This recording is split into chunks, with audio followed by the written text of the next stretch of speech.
Aujourd'hui, on entame une nouvelle thématique sur le podcast, celle des outils sous-utilisés, pas assez utilisés, méconnus dans le domaine de l'immobilier.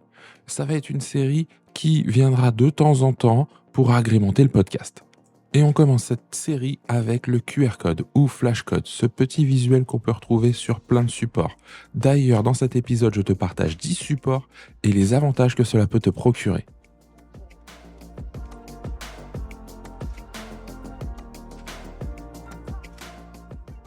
L'Imo Entrepro, c'est le podcast pour toi, professionnel, expérimenté ou novice, qui a besoin de changer l'image de ton métier auprès de tes clients.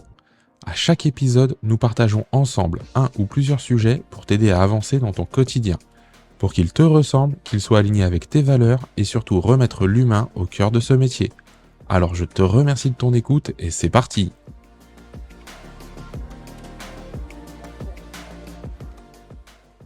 Alors, ça me fait super plaisir de te retrouver pour cette nouvelle thématique, comme je te le disais en intro. Et on va démarrer avec le QR code. Ce petit visuel, comme je le disais, tu sais, qui ressemble un peu à Space Invader. Oui, je suis un peu un boomer en disant ça. Et franchement, eh bien, ça fait des décennies que ça existe au final. Et jusque-là, je trouve qu'il a été sous-utilisé. Sauf qu'on a vécu une période un peu complexe, un peu difficile, la pandémie, le Covid. Et franchement, il faut reconnaître une chose, c'est que le QR code, il s'est vraiment invité dans nos vies. Tu le vois dans les restaurants où aujourd'hui, encore, malgré le fait que beaucoup de restrictions soient levées, eh bien, tu peux avoir le menu et tu dois flasher ce fameux code pour pouvoir accéder au menu. Tu peux remplir des listes, t'inscrire sur des choses avec ce QR code. Tu vas au cinéma, par exemple, avec ce QR code sur ton smartphone et tu n'as plus de billets. Donc c'est quand même quelque chose qui est rentré dans l'usage quotidien et je me suis dit: «Tiens, il y a plein de choses qu'on peut faire avec, c'est beaucoup d'avantages et surtout, eh bien, c'est quelque chose qu'on ne voit pas ou trop peu dans l'immobilier». Je vais commencer par les avantages. Alors déjà, c'est l'investissement. Le QR code peut te revenir à zéro. Alors je vais distinguer deux choses. Tu as le QR code statique, donc ça c'est juste un petit visuel. Il a quand même quelques inconvénients, c'est que par exemple il n'est pas traçable. Et tu as le QR code dynamique. Là par contre tu passes souvent sur des choses soit limitées en nombre, c'est-à-dire que tu peux pas en faire 50, tu peux en faire 2, 3 suivant les sites. Et l'avantage, c'est que si tu veux en faire plus, ça devient payant, mais ça reste raisonnable. Tu peux trouver des offres entre 5 et 10 euros par mois. Et surtout, c'est que le contenu de ton QR code, ce vers quoi il renvoie, peut être dynamique, c'est-à-dire que tu peux le changer, et aussi c'est traçable, c'est-à-dire que tu peux savoir combien de fois il a été scanné, tu peux savoir également sur quel type d'appareil il a été scanné. Enfin voilà, il y a quelques données que tu peux obtenir avec ces QR codes dynamiques. Donc là, on vient de voir les deux premiers avantages, l'investissement nul ou minime et la traçabilité. Maintenant, il y a un autre gros avantage, c'est le choix derrière le QR code. Tu peux le faire pointer vers un site, tes réseaux sociaux, une vidéo, l'emmener vers des formulaires pour remplir et donc obtenir de la donnée. Tu peux également proposer, ça on va le voir un peu après, mais créer un contact directement pour la personne qui scanne le QR code. Donc ça, c'est vraiment ce choix derrière et une stratégie que tu peux mettre en place et même différentes stratégies simultanées. Ensuite, le QR code, ça invite à la réactivité et à l'interaction. Je le scanne, j'ai peut-être quelque chose à faire derrière. Ou en tout cas, je ne suis pas statique devant le document que j'ai devant moi. Ça aussi, c'est important. Et dernier point, eh bien, c'est une image moderne, c'est une image dynamique de l'agence, de toi, de ta personne que tu peux mettre en avant. Parce que même si ça fait des décennies que ça existe, ces fameux codes, ils sont encore très peu utilisés, très peu mis en avant. Et ça, ça peut jouer dans la tête de nos prospects, de nos clients. Et là, tu vas me dire, mais ouais, c'est bien beau, mais alors dans quel cas je vais utiliser ces fameux QR codes? Eh bien, je vais te donner ces fameux 10 supports et ce vers quoi tu pourrais pointer avec ces fameux codes. Et qu'est-ce que ça peut générer? Et à toi, après, je t'invite à me faire un retour sur comment tu le vois, comment tu l'imagines. Peut-être des supports auxquels moi je n'ai pas pensé. J'ai déjà pensé à 10, mais s'il y en a d'autres, eh bien, viens me le partager parce que ça me ferait plaisir qu'on échange là-dessus. Alors, sur ces fameux 10 supports, le premier qui me vient tout de suite en l'esprit, c'est assez simple, c'est la carte de visite. Aujourd'hui, sincèrement, on se donne des cartes de visite, on a encore des cartes de visite, mais qui a encore, tu sais, ces petits classeurs spécial cartes de visite où tu les mets bien rangées, où tu as une petite boîte dans laquelle tu mets toutes les cartes de visite. C'est super lourd à retrouver, et cetera. Aujourd'hui, on fonctionne beaucoup avec les smartphones, un peu tout le monde d'ailleurs. Et donc, bah, avoir sur la carte de visite un QR code à flasher. Alors, je sais qu'il y a d'autres technologies qui existent, mais moi, aujourd'hui, c'est le QR code et tu viens le flasher et sur ton smartphone, ou en tout cas sur le smartphone de la personne qui l'a flashé, apparaît tout ton contact avec toutes tes infos pré-remplies. Il a plus qu'à ajouter et ça arrive dans son carnet d'adresses.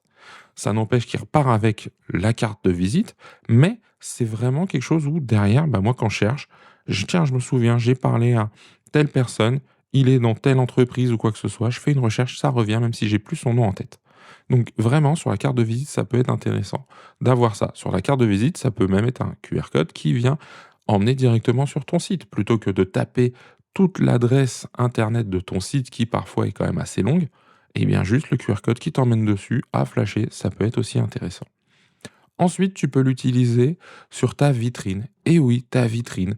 Donc tu peux soit avoir comme une petite vitrophanie, un petit sticker avec ton QR code qui viendrait pointer sur le site de l'agence, si tu as une agence. Si tu peux aussi le mettre dans les annonces pour avoir, eh bien, au-delà de tes affiches en vitrine, quelque chose d'un peu plus dynamique qui pourrait pointer vers des visites virtuelles, des biens que tu as. Donc les gens n'auraient qu'à scanner le QR code pour arriver sur l'annonce, etc. On pourrait même imaginer avoir ça pour de la prise de rendez-vous. Et oui, proposer directement un lien vers un agenda sur lequel la personne, en fonction du bien, pourrait prendre rendez-vous qui, encore une fois, nécessiterait certainement un appel entre les 2 pour faire une découverte, inviter les gens à rentrer, enfin voilà. Mais bon, normalement, s'ils veulent un rendez-vous et qu'ils sont devant la vitrine, ils peuvent normalement passer le pas de la porte. Ça marche plutôt comme ça, mais c'est pas interdit, en fonction de l'heure à laquelle ils passent ou si l'agence est fermée, de se dire: «Tiens, on peut déclencher des choses». Je continue. Tu peux l'avoir également sur ton stand. Si demain tu as un stand, que ce soit dans un centre commercial, sur un salon, peu importe, que les gens passent, que tu es déjà pris parce qu'il y a beaucoup de monde et cetera et que, bah, ils veulent des renseignements, ils veulent savoir un petit peu d'autres choses, ils veulent prendre contact avec toi, tu peux imaginer mettre des affiches avec ce fameux QR code. Ça peut bien fonctionner. Moi, là aussi où je le vois parfois, c'est sur des conférences. Et oui, demain, tu peux donner une conférence, que ce soit en ligne ou en direct et à la fin, sur ta présentation, eh bien, tu mets le QR code pour le flasher, pour que les participants puissent le flasher et accéder soit à tes profils de réseaux sociaux, pour t'ajouter, se connecter à toi, soit à d'autres éléments comme on a pu le voir précédemment. Autre point sur lequel tu peux, autre support sur lequel tu peux mettre ton QR code, ce sont tes panneaux. Tes panneaux à vendre, vendus, à louer, louer, peu importe, les panneaux que tu apposes sur les biens, eh bien tu imagines un QR code qui, je sais pas moi, est sur la façade d'un immeuble, et puis bah je voudrais voir l'annonce. Alors souvent, on aime bien être rappelé, c'est sûr, ça fait de l'entrant, et cetera. Mais c'est ce que je dis à chaque fois sur le panneau, déjà, c'est rare que je sache si derrière ce panneau, c'est un 3 pièces, un 4 pièces, un 5 pièces. Là, en scannant le QR code, alors il faudrait qu'il soit d'une certaine taille, on est bien d'accord, mais en scannant le QR code, eh bien, le client pourrait arriver directement sur l'annonce du bien, il aurait des détails et derrière, en plus, eh bien, il pourrait y avoir un pop-up ou un truc comme ça qui l'invite soit à appeler, soit à prendre rendez-vous, soit à envoyer un email. Donc, on peut imaginer tout ça sur les panneaux. Ça aussi, c'est intéressant. Là aussi où je réfléchis à l'utilisation du QR code, c'est sur quoi? Bah, c'est sur les affichages, les affiches 4 par 3, les abribus, les sucettes, ce genre de choses où, bah, on a plein d'infos, on sait où est l'agence, on a ceci, on a cela et on pourrait mettre un QR code qui ouvre un plan et qui indique comment arriver jusque l'agence. Ou alors tout simplement, bah, ça ouvre la page internet de ton site privé, perso, de ton site agence, peu importe. Donc on peut avoir ça là-dessus. On peut également l'imaginer sur les flyers qu'on va distribuer. Et oui, par exemple, un bien qui a été vendu, d'accord? Eh bien, on met un petit QR code. Alors, il faut peut-être susciter l'intérêt, mais en disant, vous voulez en savoir plus sur le prix de ce bien ou sur les tendances de votre marché? Eh bien, flashez ce code. Et là, ça les emmène vers une page, vers peut-être l'ouverture de mon numéro de téléphone. Et donc, ça m'appelle. Enfin, peu importe. On peut imaginer plein de choses avec les QR codes. Et donc là, bah, on n'a plus juste le flyer. Alors, encore une fois, hein, peut-être pas sur tous les flyers, mais on n'a plus le flyer qui va finir un peu à la poubelle et qui sert à rien. Il y aura peut-être eu une tendance là-dessus. On pourrait imaginer également mettre ces fameux codes sur les magazines. Et oui, les magazines, parfois en local ou ce genre de choses. C'est très ennuyeux de taper les choses. Aujourd'hui, on est quand même assez feignant, il faut le dire. Et donc, avoir un petit QR code qui ramène directement vers le contact, vers le site, tu as compris en tout cas l'idée. Ça peut être aussi sur le magazine de la commune quand tu fais de la publicité, sur les magazines que tu distribues ou fais distribuer. Il y a vraiment tout ça. Et le dernier support auquel je le verrai peut-être apposer, alors encore une fois dans une certaine taille, voilà, c'est toujours la même chose, c'est sur les voitures. Aujourd'hui, on a des voitures qui sont floquées, il y a beaucoup de choses dessus. Eh bien, qu'est-ce qui empêcherait de dire: «Tiens, je mets un QR code» et ça propose directement d'enregistrer mon contact. Il y a mon numéro de téléphone, mon adresse mail, mon site internet, il y a toutes ces choses-là, qui existent. Donc voilà, je viens de te partager 10 supports sur lesquels tu peux mettre ton fameux QR code. Et en plus, l'avantage, c'est que des QR codes, tu peux en faire plein. Des statiques, tu peux en faire des dizaines, des centaines. Malheureusement, les statiques ne sont pas traçables.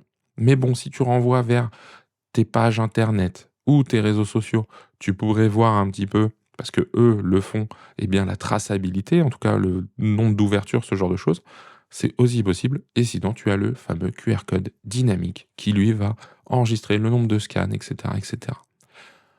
J'espère que cet épisode t'a intéressé. Moi, franchement, j'ai bien aimé le faire parce que je me suis un peu creusé la tête. Je me suis dit, tiens, comment on pourrait imaginer ça? Comment on pourrait le rendre plus fun? Et ce sur quoi on le voit pas ou pas assez. Maintenant, ce qui m'intéresse, c'est d'avoir ton retour, c'est-à-dire ce que tu penses et ton avis donc sur ce que je viens de te dire, ou tes retours d'expérience parce que tu as déjà mis en place des QR codes et donc ce que ça a pu t'apporter ou malheureusement parce que ça ne t'a pas apporté. Mais en tout cas, moi je crois vraiment que la traçabilité de nos actions, elle est hyper importante parce que le temps qu'on investit dessus, le temps qu'on passe, que ce soit en distribution de flyers, que ce soit en distribution de cartes de visite, que ce soit quand on réalise des fiches vitrines, enfin peu importe, tous les supports dont j'ai pu te parler, eh bien, je pense qu'il est primordial qu'on trace, qu'il y ait ce tracking de nos actions. Parce qu'on fait quand même beaucoup de choses sur lesquelles on n'a pas de retour. On ne sait pas mesurer ou on ne mesure pas. Et là, c'est quelque chose qui va se faire en automatique. Et moi, ça me plaît bien. On arrive à la fin de cet épisode. S'il t'a plu, si tu veux échanger avec moi là-dessus ou sur d'autres thèmes, je t'invite à me retrouver sur mes réseaux sociaux, que ce soit Facebook, LinkedIn ou le groupe privé Facebook. Eh bien, je suis ouvert et au contraire, moi, c'est le partage et l'échange qui m'anime et qui est l'ADN de ce podcast. Tu as tous les liens dans la description. Il me reste à te remercier des quelques minutes passées ensemble. Je te dis à la semaine prochaine pour un nouvel épisode de Limo Entre Pro. D'ici là, prends soin de toi et de tes clients.